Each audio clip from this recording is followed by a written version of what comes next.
Kuku Raadios välja öeldud seisukohad ei pea ühtima Kuku Raadio seisukohtadega.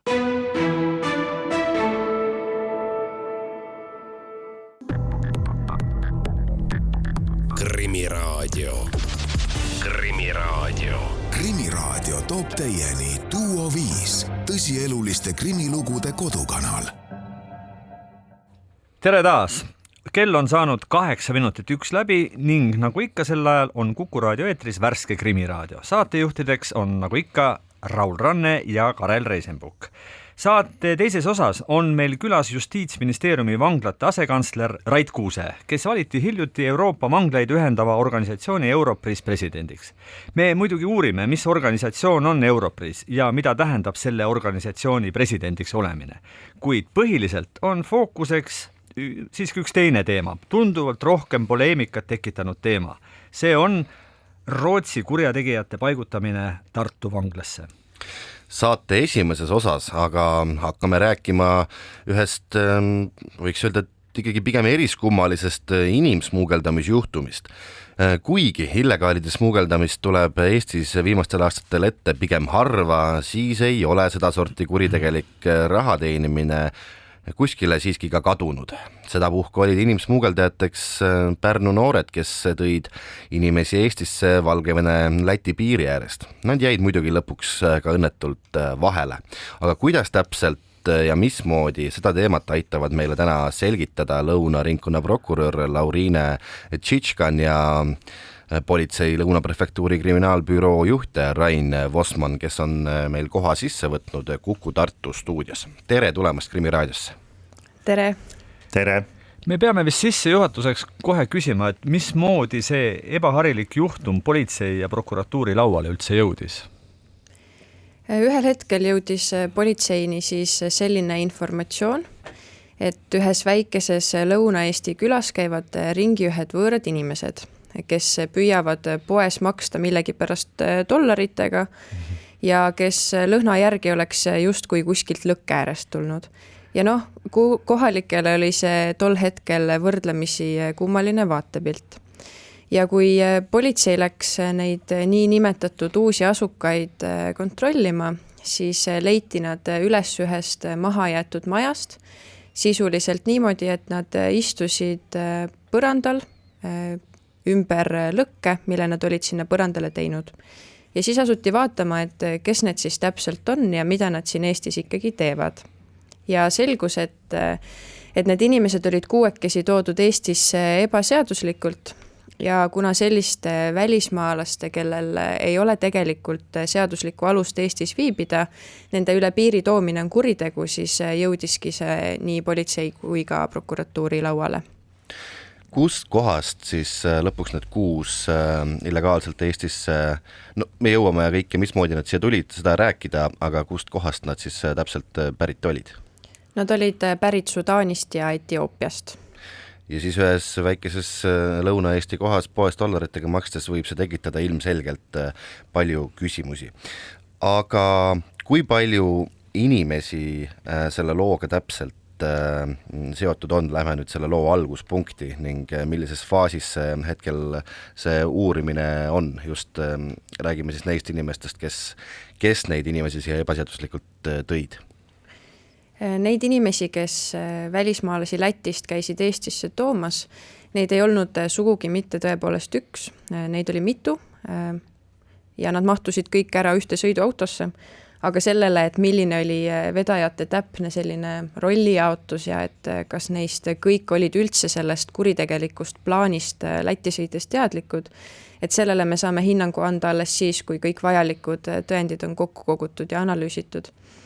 Ja tänaseks tegelikult suures osas see tõendite komplekt on ka koos, esialgsed kahtlustused on tänaseks esitatud, aga need tõendid vajavad kindlasti veel põhjalikumat analüüsimist, enne kui see kriminaalasi jõuab kohtusse ja on detaile, mis vajavad veel täpsustamist.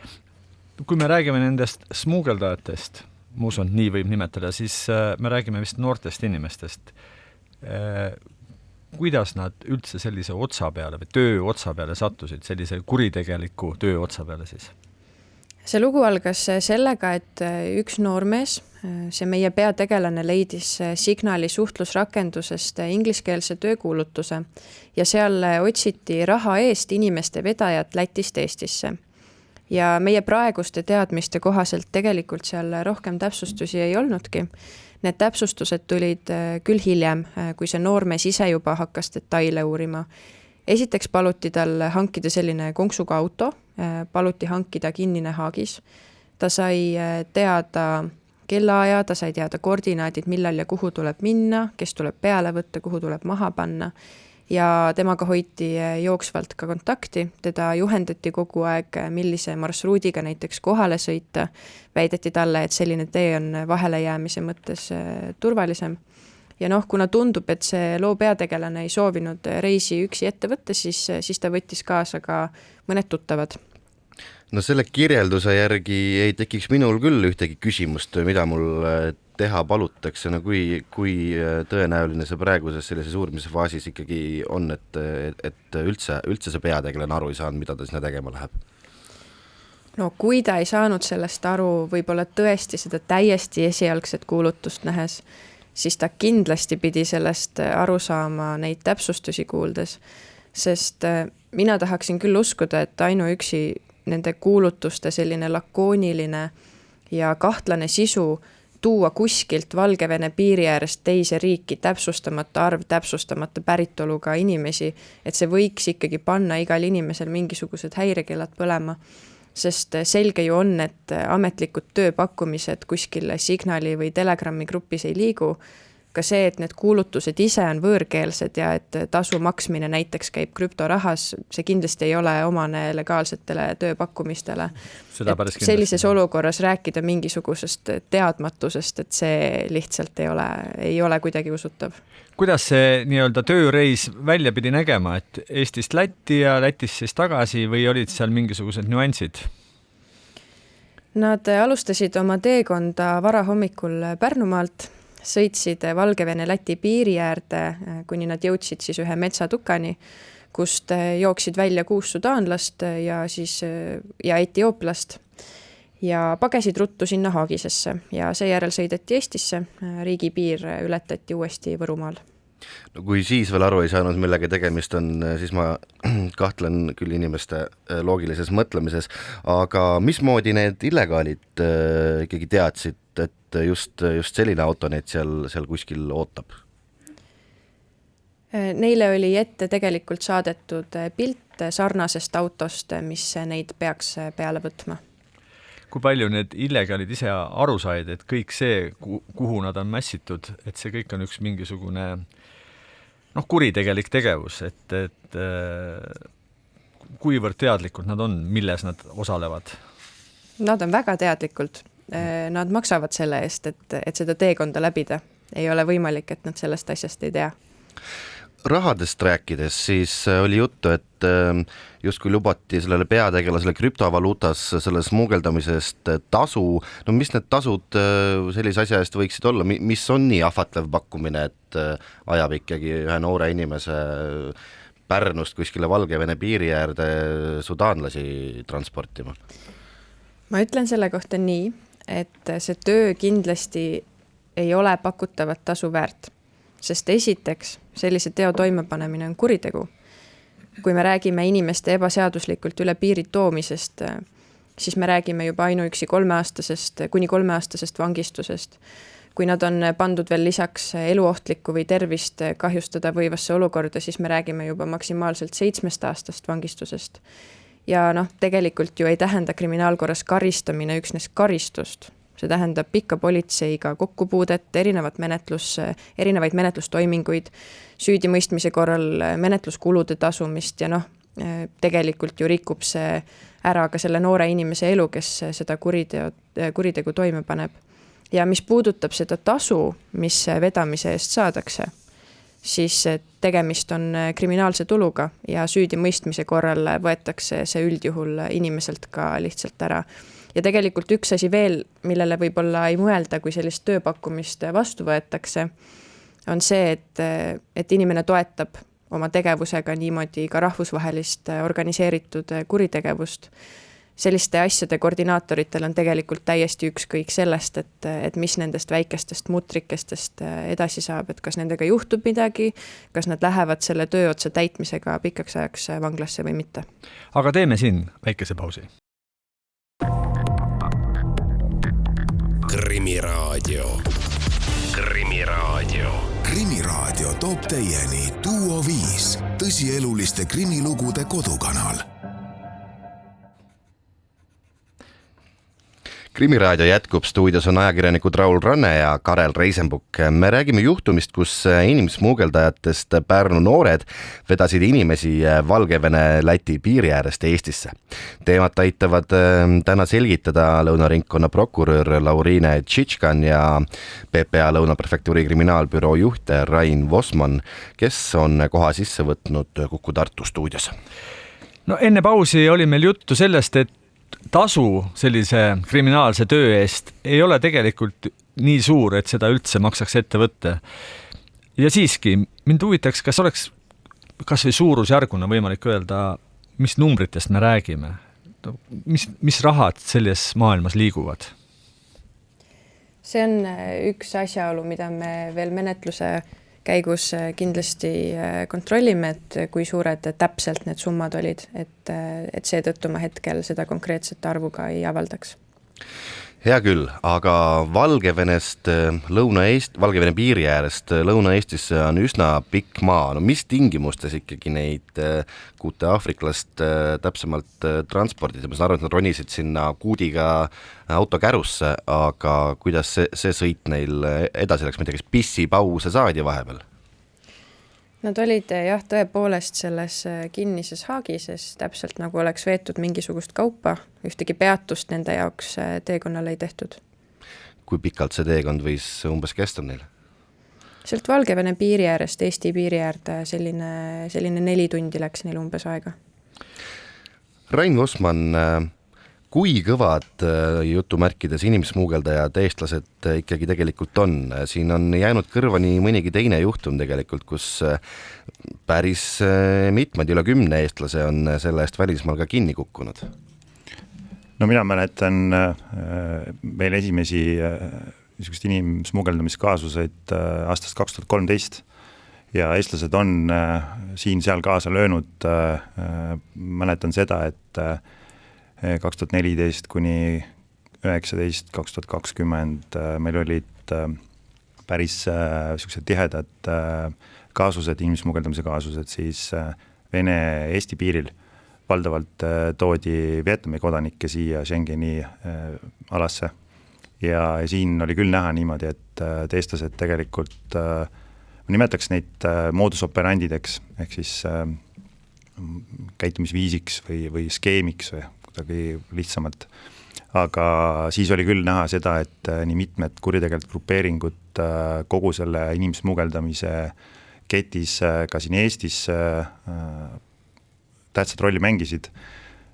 No näiteks, et kui smugeldajad inimesed siis või inimeste teekond pihta veetamist hakkas, siis paljuski just Vene poole peal orggrupeeringud, nende liikmed oma rolli täitsid seal, eestlased olid sellised vahelülid ketis, kes samamoodi siis selle inimeste hulga ületoomise eest Venemaalt Eestisse ja siit edasi juba kas Poola või Saksamaa poole peale siis selle jupi eest vastutasid ja tegelikult selle eest head raha teenisid, et minu meelest, kui ma üks päev lugesin, siis neid erinevaid selliseid seltskondasid nii üksikisikute näol kui ka siis juba orggrupeeringu näol äkki kuskil 10 meil oli. Ja need kaasused olid paljuski seotud Eestiga või Eesti pinnaga, siis teine siuke käitumismuster eestlaste hulgas oli ka üsna levinud, et eestlased sõitsid kas Lätti või ka siis siin on toodud erinevad riigid Bulgaaria välja näiteks, ja osutasid seal riigis transportteenust, jällegi siis smugeldamisketis väga kindel roll, nemad sellest said raha ja kolmas modus operandi oli selline, et inimsmugeldajad kasutasid Eestit mõnedel juhtudel siis lihtsalt nagu teekonnana ja eestlased siin kuidagi segatud ei olnud. Nii et erinevatel aegadel me oleme näinud erinevaid käitumisviise. Ma arvan, et kuni 2020 just Venest Eestist oli meil surve suurem ja siis meil oli ikkagi neid kaasusid päris palju laual. Päris paljud isikud selle teo eest ka vangi läksid karistust kandma ja tänaseks on mõnes mõttes kurb öelda, aga et me näeme, et Ukraina seal täiemahulise sõja algusest 22 aastal siis venelased ikkagi oma piirivalvet on ka nii palju tugevdanud ja see on ka inimsmugeldajatele ohtlik piirkond piiri ääres olla, sest kui nad millegagi vahele jäävad, siis tõenäoliselt nad saadetakse sõtta ja seal ei olda nagu väga aktiivsed. Muide, kui tüüpiline on selline skeem, et see värbamine käib läbi sõnumirakenduste ja töötaja ja siis tööandja nagu otse silmast silma ei kohtugi? See on täna kuritegelikus maailmas ja eriti just kuritegelikel grupeeringutel või organiseeritud kuritegevuses väga normaalne käitumine.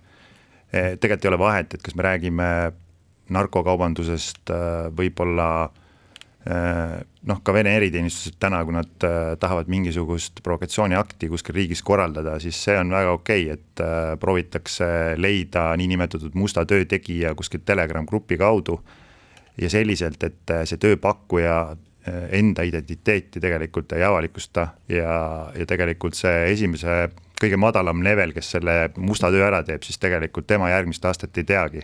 Ehk selline konspiratsiooni hoidmine on väga tavaline käitumine ja sellega loomulikult ka siis teine aasta või kolmas aasta juba organiseerijate vaates, siis nad tegelikult tagavad selle enda puutumatuse, et kõige madalam tase ei tea neid ja seal võib olla mis iganes ju politsei matkimine taga, igasugused sellised ütleme riskid nende jaoks ja nad proovivad neid igal võimalikul viisil maandada.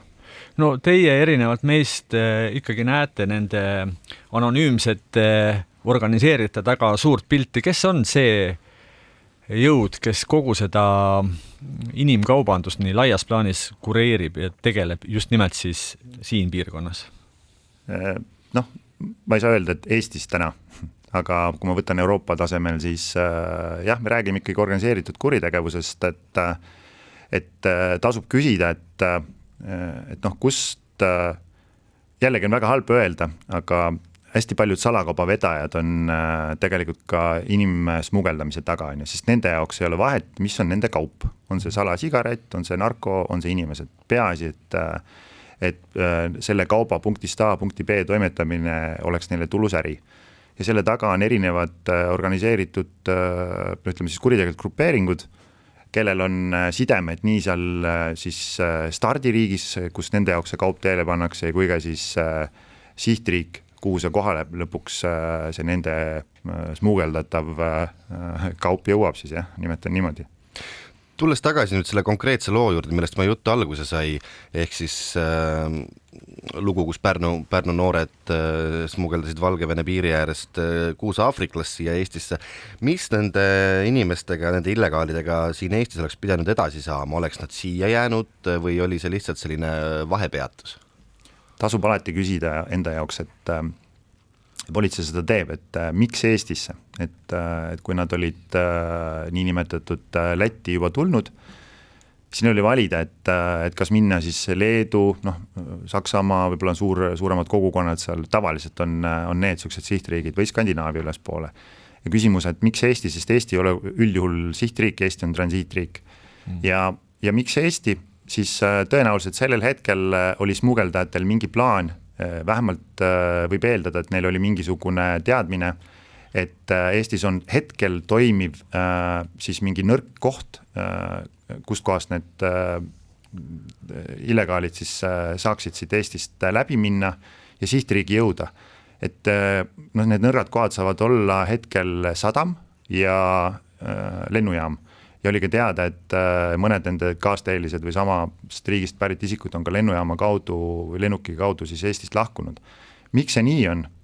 Sellepärast, et mõned lennuettevõtted ei küsi dokumente ja laevadel on ju samamoodi. Nii et siit võib ka ilmselt eeldada, et seda nõrka kohta proovida kasutada. Ja kuritegelik maailm pidevalt nii-öelda testib, kus kohas see nõrk koht sellel hetkel või vajalikul hetkel võiks olla ja sinna need inimvood ka suunatakse. Täpselt nii, sest et see on ka kuidagi välja paistnud, et kui räägimegi siis inimsmugeldamisest, siis kuritegeliku, grupeering saab oma raha kätte siis tehtud töö eest, kui illegaalid on kokku lepitud sihtkohta kohale jõudnud turvaliselt.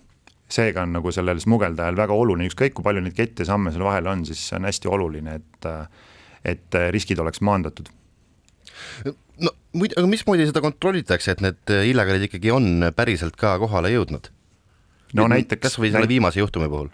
No näiteks ongi, et sa pead, see smugeldaja peab tegema videoklipi ja siis saatma selle omale siis niimoodi brigadirile, nimetame seda niimoodi, ehk siis nagu teisele astmele, et võt, selle kella selles kohas on need isikud siin. Jah, aga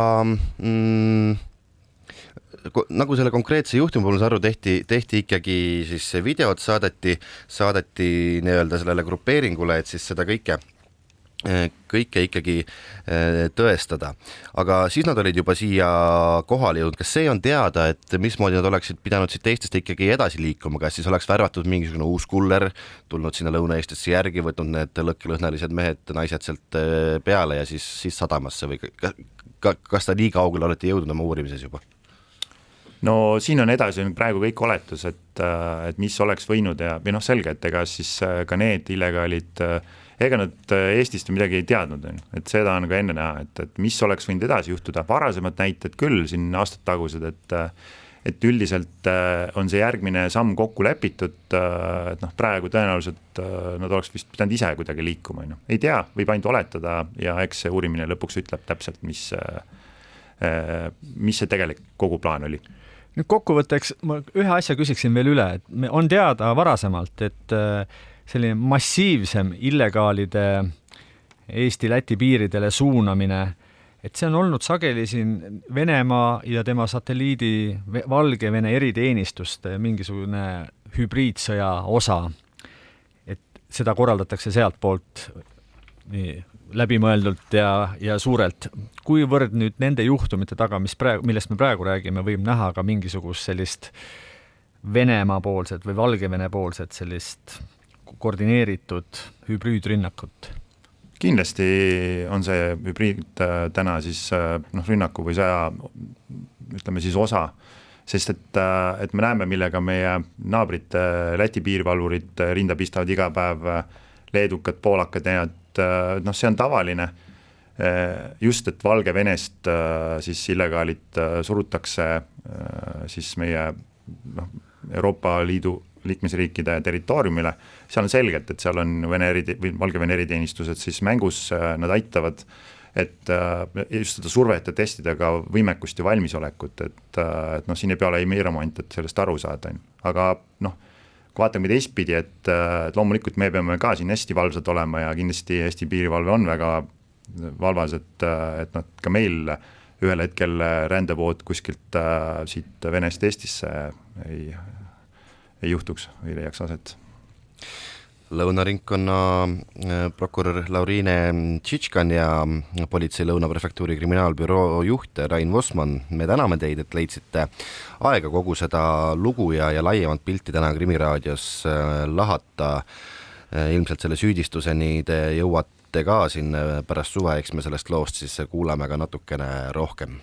Meie läheme siit aga väikesele pausile, kui naaseme, võtame ette uue teema ning stuudios on siis ka uus külaline. Krimiraadio.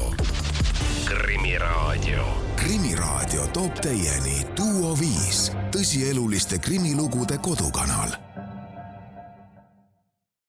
Krimiraadio jätkub ja jätkuvalt on stuudios ajakirjanikud Raul Ranne ja Karel Reisenbuk.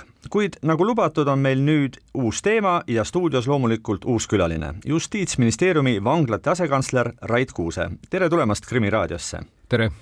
Kõigepealt palju õnne Euroopa vanglaid ühendava organisatsiooni Europris presidendiks valimise puhul. Ja kui tohib, siis sellest, mis organisatsioon on Europris ja mida tähendab teie valimine selle organisatsiooni presidendiks, räägime pisut hiljem. Kõigepealt võtaks fookusesse pakilisema ja palju poleemikat tekitanud teema. Rootsi kurjategijate paigutamine Tartu vanglasse.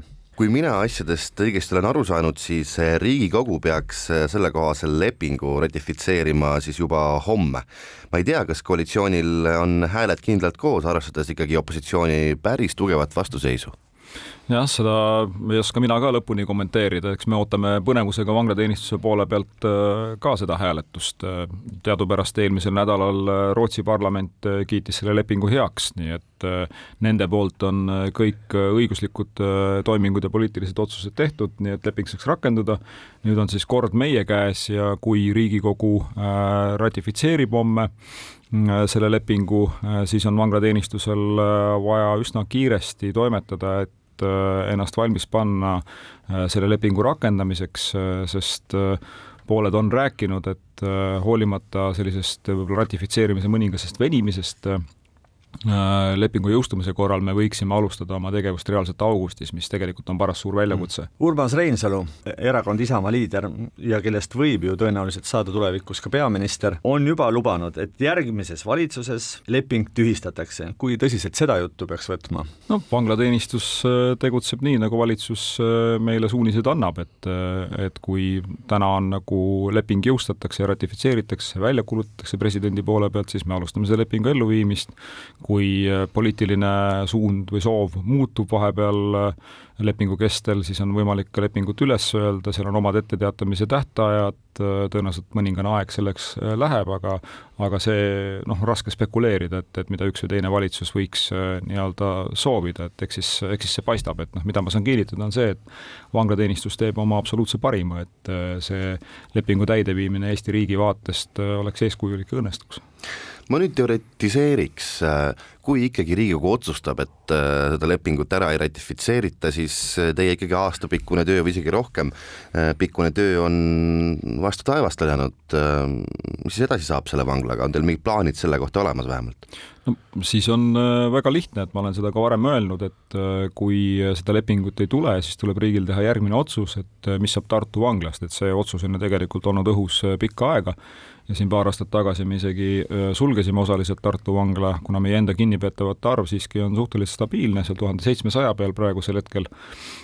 Ja siis tuleb teha see otsus pigem selles vaates, et kas me tuleviku tarbeks selle taristu ja töötajaskonna mingil määra säilitame, mida teha siis sellega, et Tartu või Lõuna-Eesti piirkonnas prokuratuur, kohus, politsei tegelikult teevad tööd ka teatava hulga vahistatutega, kes võiksid olla seal kohapeal, kas me hakkame neid ikkagi tooma siis teistest vanglatest või siis jätame mingis osas Tartu vangla lahti.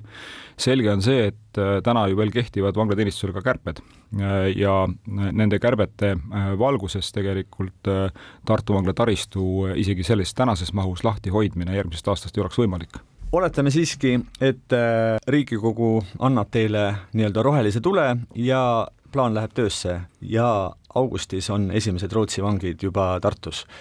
Kas nende 2 kuuga, nappi 2 kuuga jõuate te kõik need ruumid nõuete kohaselt remontida ja piisavalt palju ka kaadrit värvata, et töö saaks alata?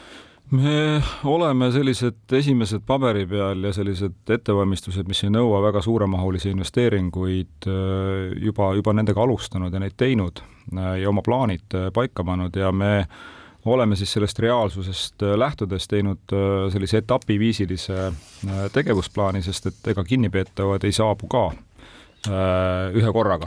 Ja teine pool on see, et me ju ka lõpuni veel ei tea, millise tempoga tegelikult Rootsi üleüldse suudab 100-600 kinnipeetavat siia saata. Nii et selle aasta lõpuks, kui kõik läheb sellise esialgse plaani kohaselt, on Tartu vanglas maksimaalselt 200 Rootsi kinnipeetavat, mis omakorda tähendab, et tänane personal ja tänane taristu on juba olemas selle jaoks, et kuni aasta lõpuni toimida ja siit paralleelselt me peame siis taaskäivitama selle kasutusest välja võetud hoone, värbama juurde ja niimoodi etapiviisiliselt me toimetame. Mismoodi praktiliselt üldse see selline vangide transport 2 riigi vahel võiks välja näha, ma ei tea, pannakse bussi ja tuuakse laevaga üle mere või mismoodi see käib? meil täna on siiski jutt sellest, et see transportimine toimub lennutranspordiga. Selle organiseerib Rootsi pool ja siis meie ülesanne on siis lennukilt võtta need kinnipeetavad, kes Eestisse tulevad, enda hoole alla, toimetada kinnise vangla territooriumile siis relvastatud järelevalve all.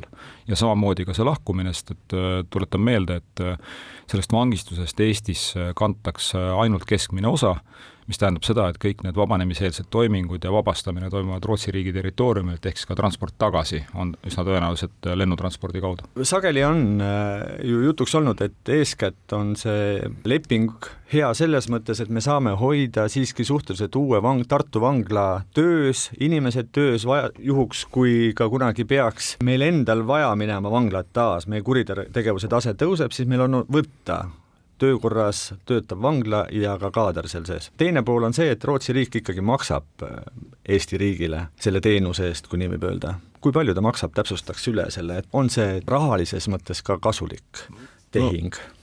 Jah, ma ütleks, et on, et me jällegi oleme need täpsemad kalkulatsioonid jätnud hetkel lepingu siis nii-öelda mittekehtimise ajaks veel andmekondlikuks kasutamiseks, aga mis on avalik info, on ju see, et Rootsi riik maksab 300 vanglakoha rentimise eest, sõltumata sellest, kui palju seal kinnipeetavaid on, kas 0 või 300, maksab 30 miljonit aastas Eesti riigile ja sealt edasi 8500 eurot siis kuus iga lisanduva kinnipeetava kohta. Nii et need summad on päris suured, et tegelikult ulatuvad siin sadadesse miljonitesse nende aastate jooksul, mis leping kehtib 5 aastat. Nii et selles mõttes ütleks nii, et kõik need kulud ka sellisel juhul, kui saadetakse vähem kui 300, on tegelikult Eesti riigi vaatest nagu kaetud ja see tasu makstakse ka ettemaksuna, nii et selles mõttes meil on väga head nagu lepingutingimused. Aga mida ma siin võib-olla ütleksin juurde, on nende vangide arvu muutuse kohta on see, et siin on, mida tuleb arvestada, et need muutused võivad toimuda ka ilma tegelikult seadust muutmata, et näiteks kui me vaatame mis on toimunud eelmise aasta viimasest kvartalist, et prokuratuur muutis oma siis nii-öelda suhtumist sellesse, et kuidas vahistamisi taotleda ja sellega on prokuratuuri tegevuse tulemusena täna 122 vahistatud vanglas rohkem, kui oli 9 kuud tagasi, mis omakorda tähendab seda, et kõik tuleb kuhugil ära majutada. Meil täna veel on seda vanglapinda piisavalt ka Tallinna ja Viru vanglas, et nad ära nagu mahutada, aga sellise väikese muudatusega võib tegelikult juhtuda väga palju. Ja mis nüüd omakorda tähendab seda, et kui me teisi riiki vaatame, et kui me täna nii-öelda vahepeal kõlasid üleskutsed, et müüge Tartu vangla maha või et lammutage maha või mis iganes, et siis seda enam taastada ei saa, et ei soovi seda nii elanikud kui ka tegelikult läheb ta tohutult nagu kulukaks ja siis me oleme tegelikult natukene nagu sundviskes selle üle, et kui meil pole näiteks ka mingi ränderünde korral või mis iganes võib Eestis juhtuda, sellist asutust olemas, kus oleks olemas personal ja tingimused, et kedagi kinni pidada. Te väidate, et ei eelda väga suurt külaliste voori nüüd Tartu suunal pärast seda, kui sinna on majutatud Rootsi kurjategijad. Kuidas siiski rahustada neid, kes arvavad, et armsast ülikoolilinnast võib saada mingisugune kriminaalne keskus tänu sellele, et Tartu vanglasse majutatud kurjategijatel hakkavad külas käima lähedased, sõbrad, tuttavad, kes võivad ka olla moel või teisel kuritegevusega seotud ja kuritegelik sagimine saab Tartus olema? Ma mäletan, et väga sarnased mured olid üleval siis, kui Tartu vangla ehitati ja rajati. Olin ise veel toona selgitamas seal ka linnavolikogus kriminaalhooldustöö eripärasid ja seda, kuidas kriminaalhooldusametnikud töötavad nii-öelda kurjategijatega väljaspool vanglat. Ja need ei realiseerinud, et seda kõik teavad. Siis teine asi on, me oleme vaadanud väliskogemust, kus Norra on rentinud Hollandilt vanglat ja seal ka ju tegelikult nii-öelda üle mere vangla. Heideti ka ette seda, et neid külastusi oli väga raske korraldada, peaaegu et neid ei olnudki. Ja kolmandaks me oleme vaadanud oma kinnipeetavate pealt ja natuke olime isegi üllatunud, kui me tegime süvaanalüüsi andmetest, et seal isegi alla 3% Eesti kinnipeetavatest käib üldse füüsiliselt keegi külas. Ja nüüd 4.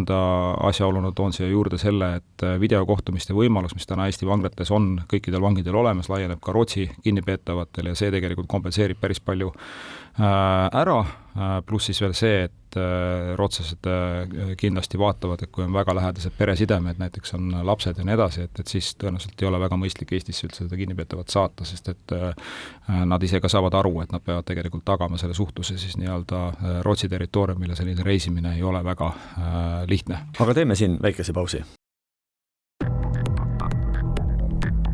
Krimiraadio. Krimiraadio. Krimiraadio toob teieni Duo 5, tõsieluliste krimilugude kodukanal. Krimiraadio jätkub, stuudios ajakirjanikult Raul Ranne ja Karel Reisenbuk. Meil on külas Justiitsministeeriumi vanglate asekantsler Rait Kuuse. Kui enne pausi rääkisime Rootsi kurjategijate paigutamisest Tartu vanglasse, siis nüüd võtame jutuks Rait Kuuse valimise Europrissi presidendiks. Mis see värske tiitel siiski on? Mida see tähendab Eesti vanglateenistuse juhi jaoks? Jah, ta tähendab rohkem tööd ja väljakutseid, aga ka rohkem nähtavust meie kogu vanglasüsteemile, ütleksin mina sedapidi. Et Europriss on organisatsioon, mis koondab endas 40 Euroopa riigi vanglateenistusi.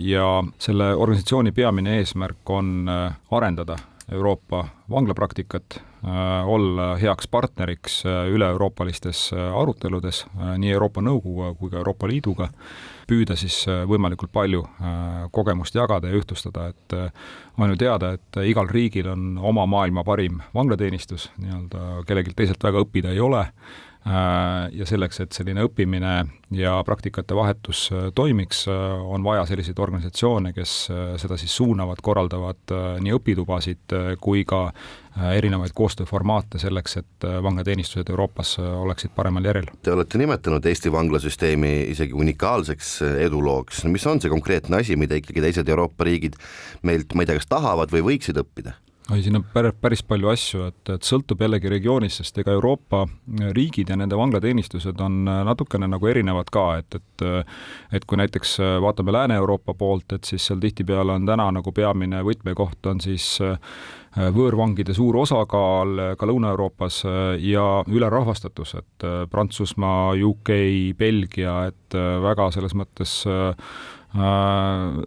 kõva arutelu käib selle üle, et mida teha siis nii-öelda vangide järjest kasvava arvuga.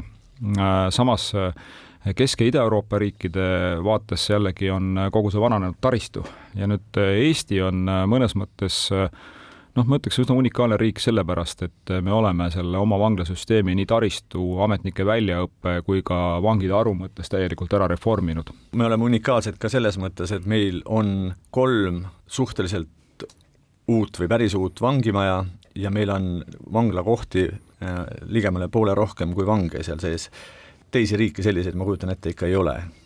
Ei ole jah, ja viimaste aastate trendid tegelikult on näidanud, näiteks Tartu vangla, millest me siin ennem just rääkisime, et meie peame teda kõige vanemaks vanglaks, aga Euroopa mõistes on ta täiesti tuttuus vangla. Et see on niisugune nagu omamoodi põnev avastus meile ka. Ja see töökeskkond tegelikult valvuritel nii Tartu vanglas kui ka mujal on hoopis teistsugune, kui ta kunagi nagu oli. Aga võib-olla üks koht on veel, et mida me oleme hästi nutikalt teinud ja millele ma olen eriti uhke, siin viimastel aastatel oleme ka väga palju arenguid siin näinud, on kogu see digimajandus vanglas. Et ehk siis, et millised on meie nii-öelda teenused nii töötajatele kui ka kinnipeetavatele, kuidas me oleme neid suutnud kiiresti ja agiilselt arendada. Et siin naaberriigid kulutavad 10 miljoneid eurosid selleks, et osta endale siis vanglat ametnikele vajalikke töövahendeid, andmebaase, erinevaid e-teenuseid luua. Meil kulub selleks aastas kordi vähem ja oleme palju nagu kiiremad ja nad tulevad alati imestusega vaatavad, et kuidas te olete saanud ühe süsteemi niimoodi tööle, et kogu see digikeskkond on tegelikult väga efektiivne ja kättesaadav.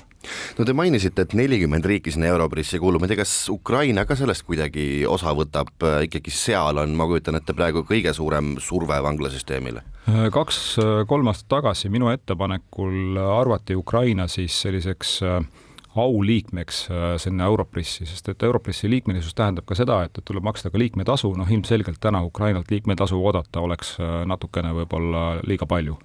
ja me arvasime ta siis auliikmena nendesse tegevustesse ja just siin viimane kohtumine, kus Malta vanglateenistus meid võõrustas, olime koos Ukraina aseministri Jefim Pikaloviga ka töörühmas nii-öelda, selgitasime siis seda Ukraina vanglateenistuse väljakutseid, ka seda, kuidas nad siis nende kriisidega toimetavad, milliseid investeeringuid on nad pidanud tegema, kuidas ilma elektrita vanglat majandada, kõiki neid asju ja üllatav on näha, et kuigi me oleme teinud seda juba 2-3 aastat, ma juhin ka Europressis muide Ukraina vanglateenistuse toetusgruppi, et vahendada just seda infot ja teadmist, mis sealt Ukrainast nagu tuleb. Ja kõik need aastad, mis me seda teinud oleme, siis ikka ma kohtan saalis veel vanglateenistuste juhte kuskilt Lõuna-Lääne-Euroopast, kes tegelikult justkui näeks esimest korda seda olukorda, kuuleks esimest korda infot selle kohta, mis Ukrainas nagu toimub, et nad nagu ei ole ise seal käinud, nad ei kujuta seda liiga hästi ka nagu ette, et ja võib-olla ütleks nii, et nad ei võta ka väga tõsiselt võib-olla selliseks kriisiks valmistumise investeeringuid, et kui Eesti vanglasüsteem täna on selline, et me suudame autonoomselt toimida ka siis, kui kõik ümberringi ühendused on maas. Et me suudame hankida vett, me suudame nii-öelda alternatiivselt vanglas elektrit toota, kütet peale anda, toiduvarud on olemas, suudame ennast ka kaitsta, kui vaja on, siis mida lääne poole me nagu läheme, seda vähem nad nagu selles osas on nagu läbi mõelnud asju, nii et selline kriisikindluse teema, et siin koos Ukrainaga, ma arvan, meil on siin üht-teist nagu nii-öelda millest rääkida. Kui muust Euroopast rääkida, siis kui prestiižne, kui au sees üldse vangla ametniku töö on, vanglasüsteem kui selline, milline staatus tal on võrreldes Eestiga? Ma saan aru, et riigiti on see väga erinev, aga siiski, tooksite mõned näited. Ja mida vanglateenistuse juhid räägivad, on ikkagi see, et väga sageli vanglateenistus unustatakse ära. Ja siis, kui nii-öelda need probleemid kuidagi kuskil kuhjuvad, et siis tuleb nagu meelde, et seesama lugu, et näiteks kui täna Belgias siin avalik info jällegi, et 800 kinnipeetavad magavad madratsitel, sest et voodikohti ei jätku, et see on ilmselgelt, et kuskil on need investeeringud siis nii-öelda õigel ajal jäetud nagu tegemata või siis kriminaalpoliitikas ei ole arvestatud sellega, mis on reaalne nagu vanglateenistuse võimekus samamoodi nagu teistes riikides. Nii et kurdetakse ikkagi selle üle, et võib-olla tuleme viimasena meelde ja seesama asi ka tegelikult Ukraina puhul, et kui me räägime Euroopa Liiduga liitumise perspektiivist näiteks, et siis me teame, et tegelikult õigusriigi toimimiseks on vaja ka seda, et karistussüsteem on nii-öelda tänapäevane asjakohane, nii et ma arvan, et selline väike alahinnatus võib-olla teinekord on näha ja Europress ka sellega teeb tööd, et seda sellist sõnumit nagu anda, et kriminaaljustiitssüsteem peab olema terviklik ja vanglasüsteem on selle vägagi väärikas osa. Mismoodi seda ülerahvastatust selle Europriisi abil ikkagi kuidagi vähendada? Kas ka ikkagi üle Euroopa siis need vangid ära jagada ja rentida neid kohti samamoodi nagu meie siin teeme? Seda arutelu me ei pea, et vähesed riigid täna sellise renditeemaga tegelevad, siin Rootsi, Eesti, Taani, Kosovo, rohkem praegu aktiivselt minu teada käimas midagi ei ole, aga Europress hiljuti tegi suure uuringu, mis on siis ülerahvastatus Euroopa vanglates ja selle uuringu siis leidude tutvustamine ja sellega avamine nii Euroopa Liidu tasandil kui ka Euroopa Nõukogu tasandil on väga vajalik, et üleüldse inimesed saaksid nagu aru, kus me nagu täna oleme, sest et tihtipeale võib-olla ka see info ei jõua liiga kergesti ka otsustajateni kätte, et mis see Euroopa tervikpilt on sellised väiksed killukesed ja nüüd on valminud ka üks selline väga selge suuremahuline uuring, et mille teemal me saame siis nagu nii-öelda rääkida ja tegelikult ka kogemusi jagada, kuidas selle ülerahvastatusega üldse toime tulla. Mida on muude riikide vanglasüsteemidel meile õpetada? Kas näiteks see, mis toimub pärast karistuse kandmist, on üks nendest kohtadest, kus meil on ka üht-teist õppida? Mina vaatan ikkagi valdavalt sinna Skandinaavia riikide poole ja üks selline sujuv üleminek vanglast tavaühiskonda on võib-olla see, mille Skandinaavia riigid on läbivalt ühed maailma parimad. Ja meil täna kuskil 60% inimestest, kes vanglakaristust kannavad, jõuavad kriminaalsametnika järelevalve alla, 40% siis kannavad oma karistuse lõpuni ära ja ma arvan, et see on üks ka selline koht, et kus me peaksime natukene paremaks saama. Me oleme selle nimel tööd teinud, loodetavasti siis saame natukene rohkem inimesi läbi kriminaalhooldusametnike järelevalve suunata siis ühiskonda, sest sedapidi andmed näitavad, on asi palju turvalisem. Kui nüüd pisutki veel tulevikust rääkida, millisena teie seda eeskätt näete, kas pigem ikkagi ehitatakse üha ja üha juurde selliseid betoonist ja siis okastraadist asumeid või pigem on see kõik minemas, arvestades ka tehnilisi võimalusi sinnapoole, et on hoopis sellised pigem vabakäigu vangid, kellel on siis mingisugused võrud ümber jala ja mingisugused andurid veel ja nad ikkagi jäävad ühiskonda, kui just nüüd ütleme väga metsiku roimariga tegu ei ole? Kombinatsioon kõigist, et kindlasti need sellised alternatiivsed vabadust piiravad meetmed, ka meil on potentsiaali rohkem kasutada elektroonilist järelevalvet koos kriminaalhooldusega nii vahistatute kui ka süüdimõistetute suhtes, et ma arvan, et see kombinatsioon kõigest on võib-olla see vastus, sest et alati jääb ühiskonnas neid inimesi, keda tuleb siis nii-öelda luku ja riivi taga kinni hoida. Siin ei ole midagi teha, et nii on see sajandeid olnud ja on ka tõenäoliselt nagu tulevikus. Küll aga ütleme, tehnoloogia kasutusega saab võib-olla riigile ja maksumaksjale neid kulusid vähendada sellega, et inimesi siis nii-öelda isoleerida ühiskonnast nende enda kulu- ja kirjadega, ehk siis nende enda nagu nii-öelda elamispinnal, samas, kus nad käivad ka tööl ja nii edasi.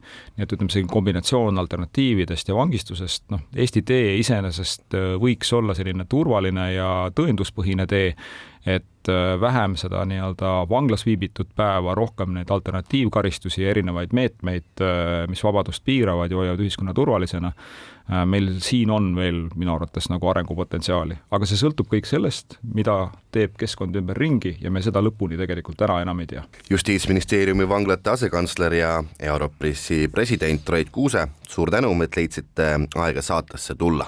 Sellega on tänane Krimiraadio lõppenud. Täname kõiki kuulajaid, saadet juhtisid ajakirjanikud Raul Ranne ja Karel Reisenbuk. Järgmine selle hooaja viimane Krimiraadio on eetris järgmisel teisipäeval kell 1. Kuulmiseni! Krimiraadio. Krimiraadio toob teieni Duo 5, tõsieluliste krimilugude kodukanal.